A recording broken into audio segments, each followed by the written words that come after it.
Et bonjour à tous, j'espère que vous allez bien, c'est reparti pour une nouvelle analyse crypto-monnaie. Donc aujourd'hui, comme tous les jeudis, on va regarder ce qui se passe sur le BTC, l'Ethereum, le VET, le TEL, le CRO, le WIN, le RSR, le Doge, l'US, le Shiba et le Flux. Mais avant ça, je vous rappelle que si vous êtes intéressé par d'autres cryptos, eh bien je vous invite à regarder mes vidéos précédentes, étant donné que par exemple lundi, j'ai analysé le Link, le DOT, l'ADA, le BNB et le XRP. Ou encore mercredi le Solana, le LTC, l'Elrond, le XTZ. Bref, n'hésitez pas à aller faire un tour sur mes précédentes vidéos. Et sur ce, on peut regarder déjà ce qui se passe sur le marché des cryptos qui est plutôt mitigé aujourd'hui avec un BTC toujours au-dessus des 42 000 $ à plus 1,32%. L'Ethereum, il est au-dessus des 3100 $ à plus 0,09%. Donc autant dire que pour l'instant, il ne prend pas vraiment de direction. Et puis on a le Solana moins 1%, le Luna plus 2%. Bref, comme je l'ai dit, c'est très mitigé. Et donc passons tout de suite à l'analyse du BTC. Donc le Bitcoin, tout d'abord en H4, il évolue toujours au-dessus de ce biseau descendant qui est un pattern de retournement. 80% d'aller chercher l'objectif à 46 600 $ qui correspond tout simplement au point le plus haut de ce pattern. Voilà, c'est la règle en chartisme. Lorsqu'on casse un biseau descendant par le haut, on a 80% d'aller chercher un objectif qui correspond à ce point qui est le point le plus haut du pattern. Maintenant, bien sûr, on voit que la Chikou Span s'approche de plus en plus du haut du nuage. Elle pourrait très bien être rejetée ici. Et donc, le prix pourrait être amené à venir ici et être rejeté. Ensuite, pourquoi pas rechercher la Tenkan pour mieux repartir ensuite. On aurait donc quelque chose qui ressemblerait à un épaule, tête et puis épaule avant de repartir vers notre objectif. Maintenant, donc cet objectif, il est toujours valable tant que le prix ne repasse pas en dessous du nuage aux alentours des 39 600 $. Et dans tous les cas, puisqu'on est aux alentours maintenant des 42 700 $, et bien quoi qu'il arrive, les personnes qui sont rentrées en trade soit ici sont très largement gagnantes. Donc bien joué à tous. Et on attend maintenant de voir si on parvient dans les prochains jours à aller chercher les 46 600 $. Et avant de passer à la suite, je voulais vous parler très rapidement du prochain launchpad de Bybit. Il s'agit de Apex, un protocole des produits dérivés décentralisé. Et il aura lieu dans 10 heures. Donc vous aurez le choix entre acheter des BitTokens et les staker sur la plateforme pour recevoir une contrepartie en crypto. Ou soit, tout simplement participer à la loterie en USDT. Vous achèterez donc un ticket à 100 $ et en échange, vous allez recevoir, donc si vous faites partie des gagnants, de 400 Apex. Donc ce qu'il faut savoir, c'est que le minimum de BitToken engagé est de 50. Vous allez ensuite recevoir un pourcentage, bien sûr, parmi toutes les personnes qui auront participé en échange de vos BitTokens stakés. De l'autre côté, si vous décidez plutôt de passer par la loterie, vous allez engager un solde minimum de 100 $. Et ensuite, il y aura un tirage au sort parmi les participants pour gagner 400 Apex. Bien sûr, si vous n'êtes pas tiré au sort, on vous rendra vos 100 USDT. Et si vous êtes tiré au sort, bien sûr, votre ticket de 100 $ sera pris. Et du coup, en échange, vous aurez 400 Apex. N'hésitez pas à aller regarder et à participer parce que ça vous rapporte des crypto-monnaies d'un projet qui au listing en général fait au moins un x2, un x3. Donc pourquoi pas essayer avec cette crypto ? La seule chose à savoir, c'est que c'est soit une inscription en BitToken ou soit la loterie, on ne peut pas faire les deux. Donc réfléchissez bien avant d'engager vos crypto-monnaies. Moi personnellement, je pense plutôt acheter des BitTokens et les staker comme ça, je suis sûr de recevoir des crypto-monnaies Apex. Et puis dès le listing, je pourrais revendre pour avoir plus de BitTokens ensuite. Pour terminer, si vous êtes intéressé par ce launchpad ou pour gagner des crypto-monnaies, n'hésitez pas à passer par mon lien de parrainage sur Bybit parce que vous allez pouvoir gagner 70 $ de airdrop, donc 50 $ grâce à cette campagne, plus 20 $ automatiquement pour mes abonnés qui ont suivi mon lien. Bien sûr, c'est seulement pour les nouveaux inscrits, donc il suffira de vous inscrire via mon lien de parrainage. Ensuite, de participer en cliquant ici. Donc bonne chance à tous et dans tous les cas, n'hésitez pas si vous avez la moindre question, j'y répondrai dans les commentaires. L'Ethereum, quant à lui, il poursuit sa hausse en direction des 4625 $ qui correspond tout simplement à la hauteur de ce grand triangle qui a été tracé depuis le mois d'octobre, reporté à l'endroit de cassure, donc ici. Pour l'instant, on est bien parti pour y aller parce qu'en plus, on a cassé un pattern de retournement, donc ça fait deux patterns haussiers en un, avec ici, je le rappelle, un double rebond, voire même un triple rebond en fait, sur le bas de cette trendline, avant de pouvoir repartir grâce à une divergence haussière. Donc je pense qu'on est bien parti pour aller chercher petit à petit dans les prochaines semaines ce niveau-là. Dans tous les cas, tant qu'on ne recasse pas le nuage à la baisse et qu'on ne repasse pas en dessous de cette trendline à 2500 $, je pense qu'on pourrait repartir au-dessus de la Kijun sans servir de support ainsi que le nuage pour mieux repartir et aller chercher notre objectif d'ici quelques jours ou plusieurs semaines. Ça va dépendre vraiment de la force d'achat du marché. Le VET, alors ce pattern, c'est un biseau descendant. Je l'ai déjà dit, 80% de chance normalement de casser à la hausse en direction d'un objectif qui correspond simplement au point le plus haut du pattern, donc ici à 0,17 $. Donc techniquement, dans les prochaines semaines, on devrait aller chercher cet objectif. Maintenant, évidemment, on a toujours la Kijun en résistance à 0,0725, mais si on la casse à la hausse, on pourra s'en servir de support, rebondir sur le nuage et repartir en direction de notre objectif. Maintenant, tant qu'on ne repasse pas en dessous du nuage de toute façon à 0,0470, eh bien en théorie, on peut repartir à la hausse, on ne fait pas de nouveau plus bas par rapport à cela, et on reste toujours dans un objectif haussier suite à la cassure d'un pattern de retournement, avec 80% de chance d'aller chercher un objectif haussier correspondant au 100% de retracement. Sur le tel, on a deux objectifs en un. Donc le premier, eh bien, c'est ce grand pattern ici qui est un biseau descendant. Donc encore une fois, 80% de chance de repartir en direction du point le plus haut de ce pattern à 0,0291. Ça correspond bien ici au premier point de contact dans ce pattern. Maintenant, à l'intérieur, on a un plus petit pattern. Ici, vous voyez un pattern d'élargissement descendant à angle droit. On voit que tant qu'on ne cassera pas cette résistance, eh bien le prix risque d'être encore une fois rejeté vers un nouveau plus bas. Donc bien attendre de casser cette trendline ici aux alentours des 0,0087 parce que si on la casse, on déclenchera cet objectif haussier en direction des 0,0161 qui correspond à la hauteur de ce pattern reporté à l'endroit de cassure.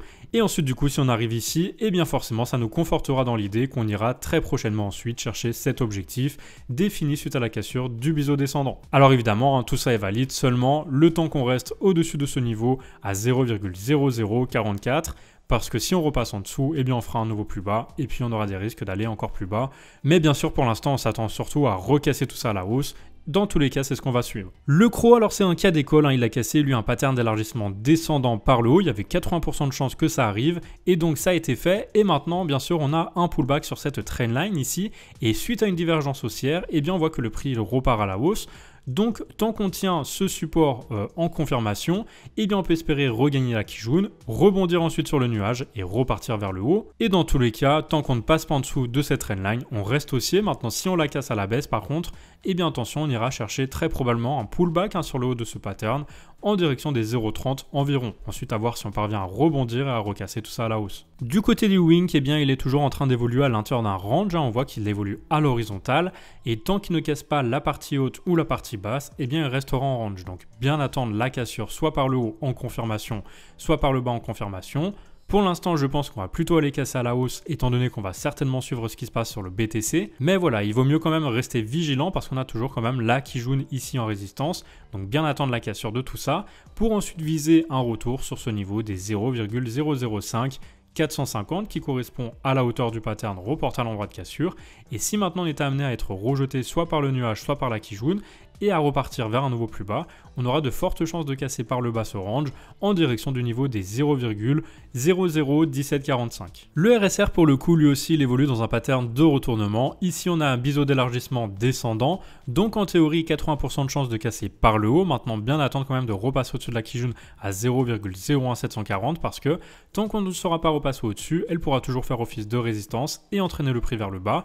Donc on attend la cassure à la hausse pour entrer en trade aux alentours des 0,04502 qui correspond à la hauteur du pattern reporté à l'endroit de cassure. Maintenant, tant qu'on tient ce niveau ici, ce précédent plus bas à 0,0139, on peut estimer qu'on va repartir à la hausse. Et si par contre on casse ce niveau à la baisse, eh bien on ira chercher très probablement le bas du pattern aux alentours des 0,00664. Le Dogecoin, c'est la même chose, il évolue dans un pattern d'élargissement descendant, cette fois à angle droit, mais il y a toujours de fortes probas de casser à la hausse.